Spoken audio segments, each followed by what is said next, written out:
James arrived at the Crestfall Hotel just past midnight, soaked to the bone by a relentless thunderstorm. The building stood at the end of a narrow, forgotten street, its once grand facade now faded and cracked. A flickering neon sign buzzed above the entrance, spelling Crestfall in dying light. Inside, the lobby was cold, musty, and eerily quiet. A single desk lamp glowed faintly behind the reception counter, where an old man with waxy skin and hollow eyes sat silently. James approached and was met with no words, just a cold, bony hand sliding a key toward him. Room 313. "You'll be the only one on that floor," the man muttered, voice raspy and brittle.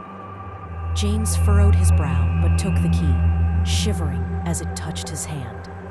It was icy, unnaturally so. As he turned toward the staircase, the man called out, almost too quietly, "Don't listen to the voices."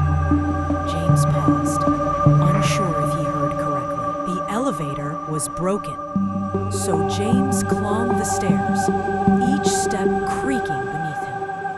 The second floor was dimly lit and warm like the lobby. But when he reached the third floor, where room 313 awaited, everything changed. The carpet was plush and unstained. The walls were spotless, almost new, yet the air was heavier here, still and cold. At the far end of the hall stood the only door, 313. The numbers were scratched, barely clinging to the wooden surface. As he slid the key into the lock, he felt a resistance, as if the door didn't want to open. Finally, it creaked inward. Inside, the room was cloaked in shadows. A single lamp buzzed beside the bed, illuminating old-fashioned furnishings, a canopy bed, an oak wardrobe, and a rocking chair that faced the rain-slicked window. James stepped inside. The door closed gently behind him with a soft click. Though he hadn't touched it, he stood in the middle of the room, letting the strangeness sink in. The heater rattled, but gave no warmth. James rubbed his arms, trying to shake off the chill. As he moved toward the bed, he heard it, a whisper, faint, indistinct. His name? He turned. Nothing there. The rocking chair creaked. It was moving, slowly, rocking back and forth, though the air was still. James stared at it, heart pounding. "Leave," a voice hissed, so quiet it seemed to crawl under his skin. He spun around. No one, but the whisper came again, louder. "Leave now." James stumbled back, eyes wide. He grabbed his phone. No signal, no Wi-Fi, only silence. The kind of silence that hums with hidden voices. He stepped toward the wardrobe, but stopped at the mirror. In its dusty reflection, he saw a pale figure sitting in the chair behind him. But when he turned, there was nothing there. The chair had stopped rocking. James approached it cautiously. He reached out to touch it, and the wood felt like ice. The cold ran up his arm, numbing his fingertips. He pushed the chair. It didn't move. The stillness returned, but it was worse than before. Oppressive, watchful. He turned away and walked to the bathroom, needing to clear his head. The sink mirror was cracked, and the light above it flickered. He splashed cold water on his face, looked up and saw the same figure standing behind him. James whipped around, fists clenched, but he was alone. He returned to the room, breath shallow. Everything was exactly as it had been. But when he looked at the bed, there were now footprints, wet, muddy, leading from the window to the foot of the bed. They hadn't been there before. James hadn't stepped near the window. Someone else had. James followed the footprints to the window, but it was locked tight from the inside. He wiped the glass, peering into the storm outside. Nothing but rain and lightning. When he turned back, the footprints were gone, completely vanished. He stared at the floor in disbelief. Then the whisper returned, right next to his ear. "You shouldn't be here."